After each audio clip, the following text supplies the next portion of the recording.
Hello, my dear friends and juniors. So, recently the FMG results were declared, and by God's grace and from the guidance of my seniors and teachers, I and my obviously my hard work, I passed the FMG on the very first attempt. So, I thought I should make a video or something to tell my juniors and obviously my classmates and colleagues to know how to pass the exam and what's the correct way and what's the tips and tricks whatever which I used to pass the exam. So we will use both the languages so that we can understand it easily and more practically. सो यहाँ पे आप देख सकते हैं कि क्या क्या sources मैंने यूज़ किया था. तो स्टार्ट करते हैं from anatomy. I used Azam sir. So यहाँ पे आप देख सकते हैं क्या क्या टॉपिक मैंने क्या क्या सोर्सेस मैंने यूज़ किया था फॉर माय प्रिपरेशन. तो first anatomy. For anatomy I used doctor Azam's rapid revision video. Let me tell you मैंने हर एक सब्जेक्ट के लिए सिर्फ मेनली रैपिड रिवीजन ही लिया है एक्सेप्ट फॉर ओबीजी एंड पीएसएम के कुछ कुछ टॉपिक्स जो थोड़े से मुश्किल थे. तो एनाटॉमी से स्टार्ट करते हैं. तो एनाटॉमी के लिए मैंने डॉक्टर आजम की रैपिड रिवीजन वीडियो लिया था. फिर फिजियो के लिए डॉक्टर आशीष का आपको नोट्स या पीडीएफ या आपको वीडियो भी यूट्यूब पे मिल जाएगा. आजम सर की भी रैपिड रिवीजन वीडियो आपको यूट्यूब में मिल जाएगी. मैंने एक ये काम किया था कि रैपिड रिवीजन वीडियो के साथ साथ मैंने उनका एफएमजी का 5 साल का पीवाईक्यू का भी वीडियो था या प्रेप ने अपलोड किया था लास्ट में लास्ट टू लास्ट एफएमजी में कि एफएमजी पीवाईक्यू सीरीज़ चल रही थी एक 5 इयर्स की. तो वो उसके साथ साथ वो मैंने कर लिया था. तो सबसे पहले एनाटॉमी का डॉक्टर आजम का रैपिड रिवीजन वीडियो किया. साथ में उनका 5 ईयर पीवाईक्यू सब हर एक सब्जेक्ट का मैंने 5 ईयर पीवाईक्यू का वीडियो प्रेप से कर लिया था. तो फिजियो का आशीष सर का डॉक्टर आशीष सर आपको वीडियो मिल जाएगी एंड नोट्स वगैरह टेलीग्राम पे मिल जाएगी. फिर बायोकेम का डॉक्टर सी मैंने डॉक्टर आजम सर से भी पढ़ा था. एंड फिर डॉक्टर सी सानू प्रिया मैम है प्रेप की. उनका लेक्चर भी काफ़ी सही था.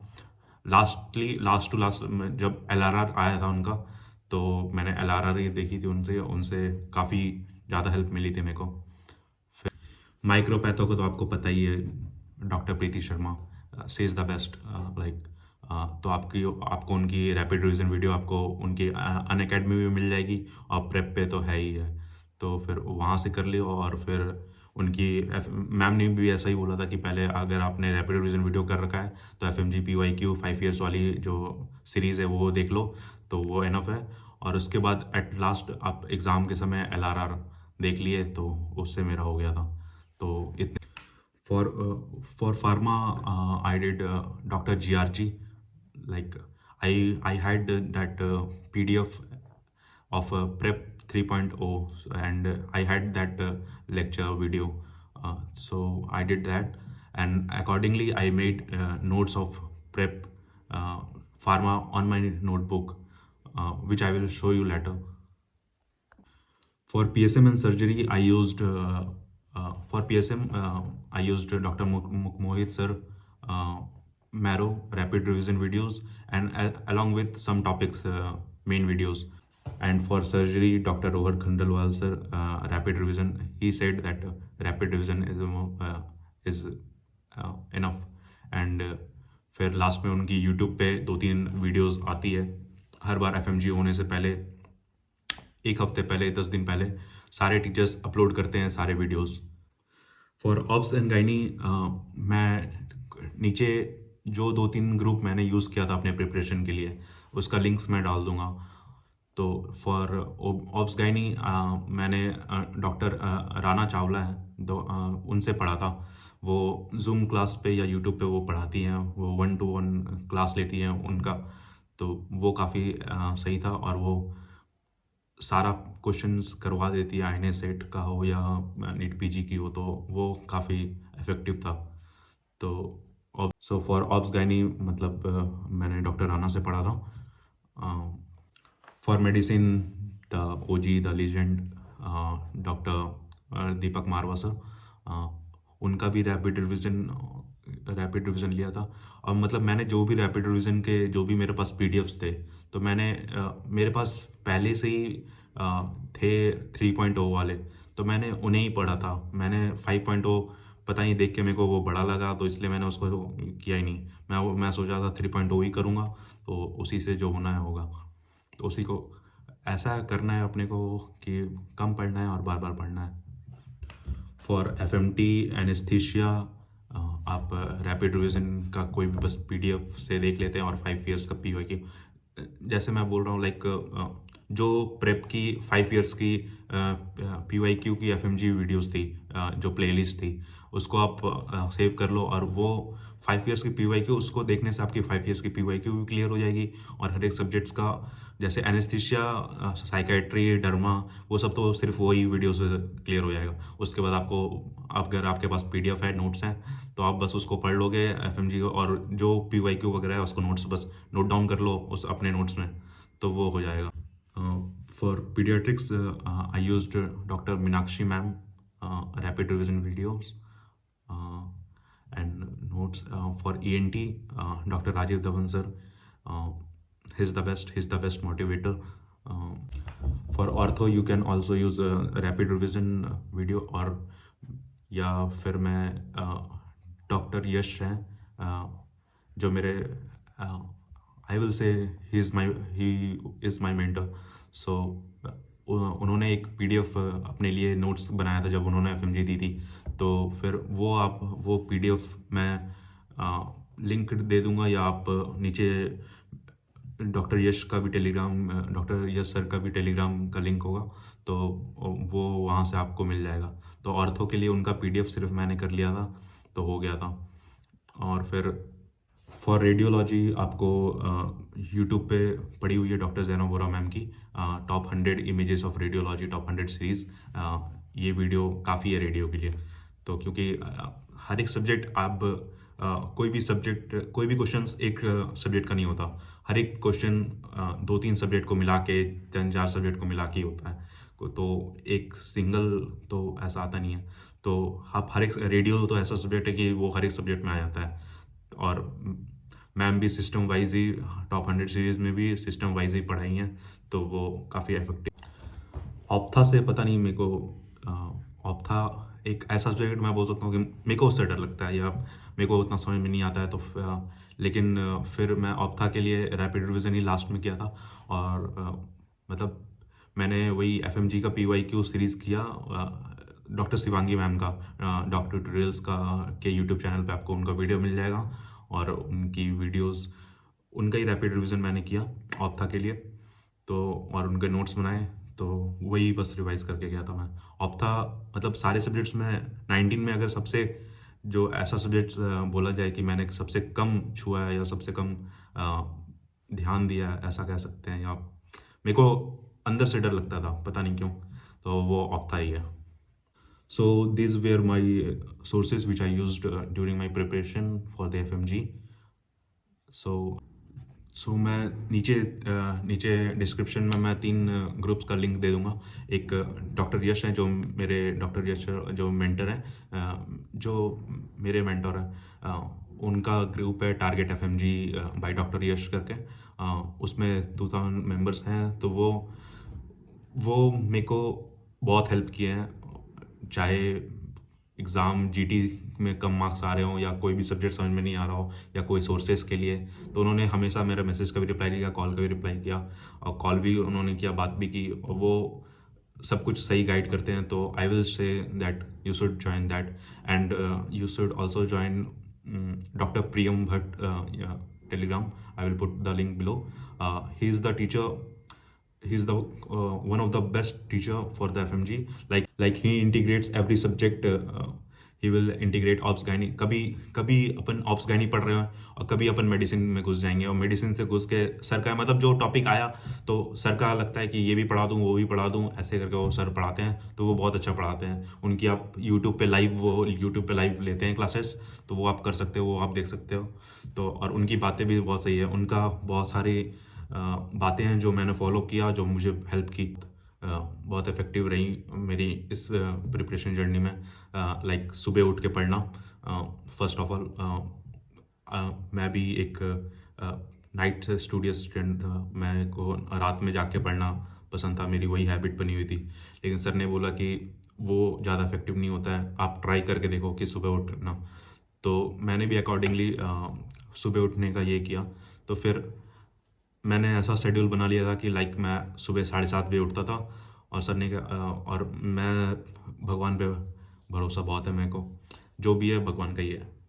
तो अपनी मेहनत तो करनी ही है, और फिर अपनी पूरी मेहनत करो तो ऊपर वाला साथ देगा। God help those who help themselves, ये हम बचपन से पढ़ते आ रहे हैं, बचपन से बोलते आ रहे हैं। तो हम अगर मेहनत करेंगे तो ऊपर वाला भी आपको मार्क्स मिल जाएगा, सब कुछ हो जाएगा, बस ऊपर वाले का साथ हमेशा रहता है। तो आप अपना मेहनत करो, बाकी सब तो भगवान है ही। तो मैं जैसे 7 साढ़े 7 बजे उठता था, तो फिर उसके बाद मैंने था फ्रेश अप हुआ, चाय बनाई, फिर मैं चाय लेके जो जो स्टिकी नोट्स अपन चिपकाते हैं दीवार पे, कुछ भी हमें याद नहीं रहता तो हम स्टिकी नोट्स पे लिख के रखते हैं। तो चाय पीते पीते मेरा था कि सुबह शुरू के 15 से आधा घंटे तक मैं वही पढूं, तो उससे एक बार बस नज़र मार लूं तो उससे हो जाता था। फिर मतलब 8:30 बजे से मैं अपना स्टार्ट करता था स्टडी। और रात में भी मैं टाइम लगा लिया था 2 बजे से ज़्यादा, क्योंकि रात में भी मेरे को नींद नहीं आती थी। तो फिर धीरे धीरे मैंने टाइम कर लिया कि 2:10 तक मैं सो ही जाऊँगा। 2:10 मेरा लास्ट था, 2 से 2:10, फिर वो लास्ट में 2:30 बजे तक भी गया, फिर वो 3 बजे तक भी गया। लेकिन फिर भी मैं, वो ऐसा हो गया था, वो तो लास्ट में प्रेशर होता है इस वजह से कि 2:30-3 बजे भी अपन सो रहे हैं, फिर भी अपन 7:30 बजे उठ जा रहे हैं, तो वो लास्ट का प्रेशर है।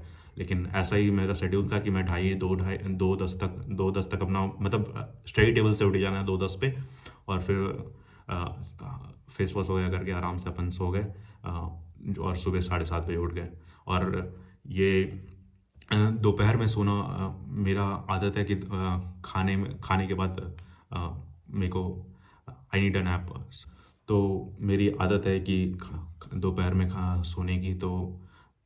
तो इधर मैं लाइक 5 5 साढ़े 5 घंटे सोता ही था, और उधर फिर मैं दोपहर में 1 डेढ़ घंटे सो जाता था। तो मेरी स्लीप साइकिल तो सही मतलब हो जाती थी, 6 से 7 घंटे में सोता था। ऐसा भी अब सब लोग कहते हैं कि नहीं, जो जिसको भी पढ़ना है, कॉम्पिटिटिव एग्जाम निकालना है या कुछ भी करना है, 5 घंटे की स्लीप नहीं, आपको स्लीप से आपकी बैटरी रिचार्ज होती है। तो आपको ऐसा भी नहीं करना है कि आप अपना स्लीप साइकिल पूरा बर्बाद कर दिए हो। तो वो इम्पॉर्टेंट है, 6 से 7 घंटे की, 6 से 7 घंटे भी सो के, 6 साढ़े 6 घंटे सो के भी अपन एफएमजी निकाल सकते हैं आराम से, अपने पास प्रॉपर बहुत टाइम होता है।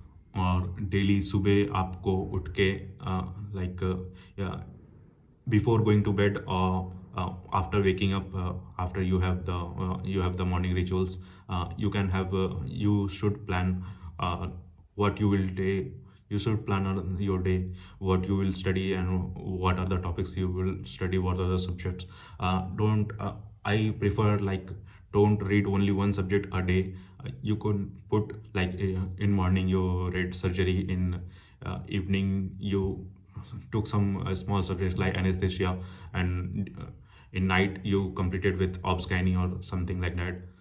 So take 2 3 subjects daily, so that it will, because वहाँ एग्ज़ाम पे हमें तो वो 3 साढ़े 3 घंटे, जो पहला एक पेपर होता है 2.5 घंटे का, और वो दूसरा पेपर, तो वो 2.5 घंटे में आपको पूरा 19 सब्जेक्ट आना चाहिए।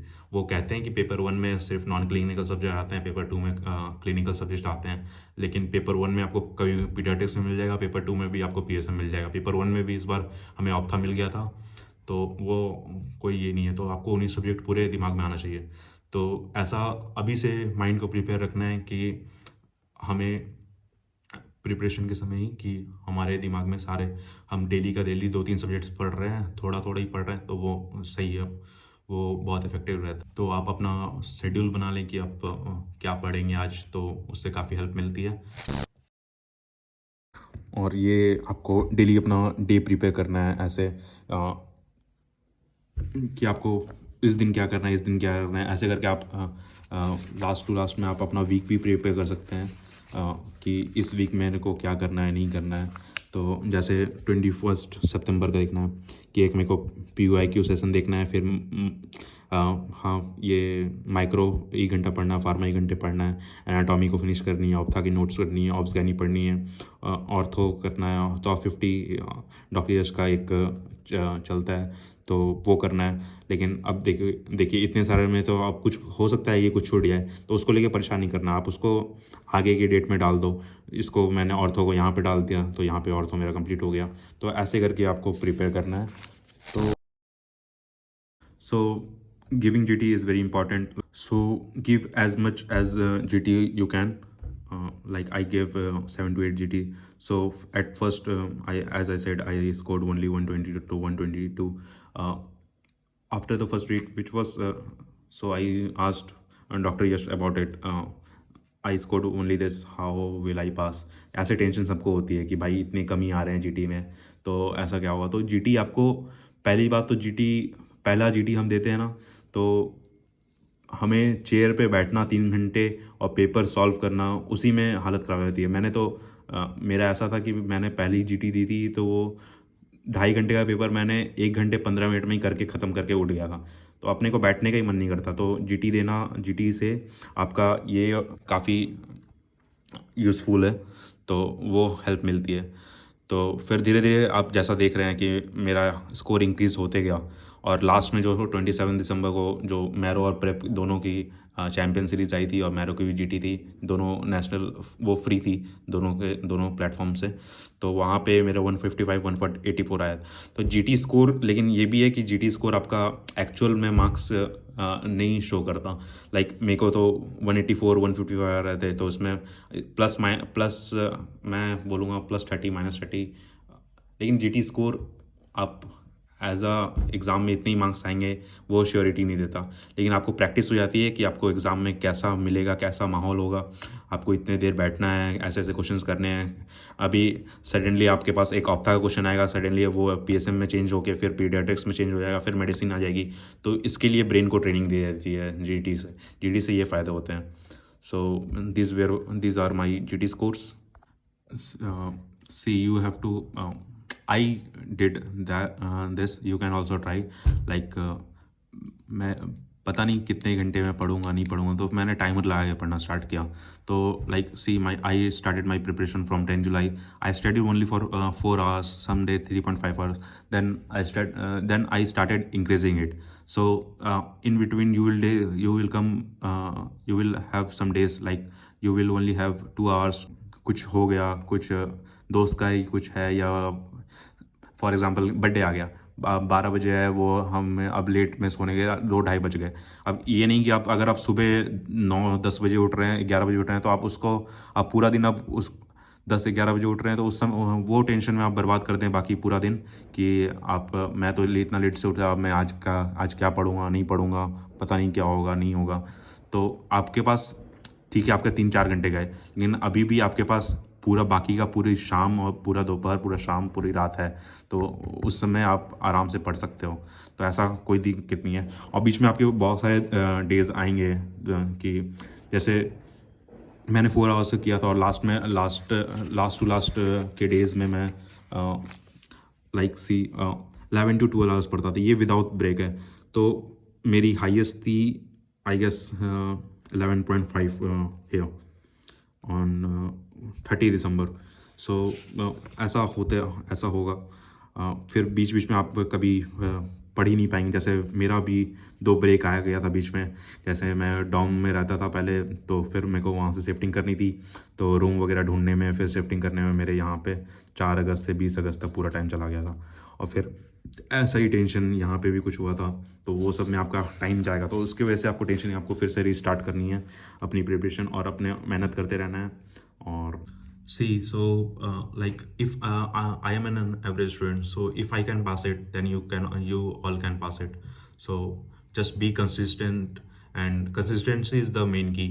And daily routine your study hours, and uh, keep your mind positive. सुबह सुबह आप भजन सुन लो, आधे घंटे 1 घंटे भगवान को याद करो, तो सब कुछ सही होगा। और see, like the FMG for the foreign medical graduates, the FMG is the easiest exam we would face in our life. So like जैसे हमारा नीट में कम मार्क्स रह गए या कुछ भी reason, what ever the reason is, so we came here and we face a lot of things in during these 5 years or 6 years of time. So FMG is the easiest one. We have in future we have to tackle many exams like INS HET and NEET PG and all. Some will go to another countries like for preparing of for the USMLE and PLAB or AMC, or whatever. So FMG is the easiest exam, I would say. So अभी तो हार नहीं मारना है, अभी तो start ही हुआ है अपनी प्रिपरेशन। इतने आसान एग्ज़ाम से सब पास कर सकते हैं। मैं कर सकता हूँ तो कुछ भी कोई भी कर सकता है। मैं तो ये मानता हूँ कि मैं बहुत ही ज़्यादा एवरेज स्टूडेंट हूँ, तो it is possible. So video काफ़ी लंबी बन चुकी है, तो अब इसे एंड करते हैं। तो यही है कि आप मेहनत करते जाओ, भगवान आपका साथ देगा, और सही से मेहनत करते जाओ। जीटी दो, क्वेश्चंस रोज़ प्रैक्टिस करो। लास्ट में आपको आराम से फर्स्ट एड के बाद आप स्टार्ट कर सकते हो क्वेश्चन प्रैक्टिस आराम से। 100-150 क्वेश्चंस कर सकते हो। और लास्ट के अवॉइड करना कि लास्ट के 15 दिन पहले अब जो लास्ट जीटी होती है 15-20 दिन पहले हो जाती है। उसके बाद आप कोई जीटी वगैरह ना दो, क्योंकि क्या पता उसमें कम आए तो आपका माइंड आपको लगेगा कि हम ये नहीं हो पाएगा, नहीं होगा। अपने आप को कम नहीं आंकना है, सब हो जाएगा। तो यही थी, तो वीडियो एंड करते हैं। आपको जो भी आपके डाउट्स हो, आपके क्वेश्चंस हो, मैं अपना भी टेलीग्राम का और इंस्टाग्राम का लिंक यहाँ पे दे रहा हूँ, तो आप उसको ज्वाइन कर सकते हैं। और मतलब वहाँ पे मेरे को डीएम करें, मैं ज़रूर, और या कमेंट सेक्शन में कमेंट्स करें, मैं ज़रूर उसका रिप्लाई दूँगा। और कोई भी कुछ भी सजेशंस हो तो ज़रूर मुझे कमेंट्स करें। तो ये मेरी पहली यूट्यूब वीडियो थी, तो thank you and all the best.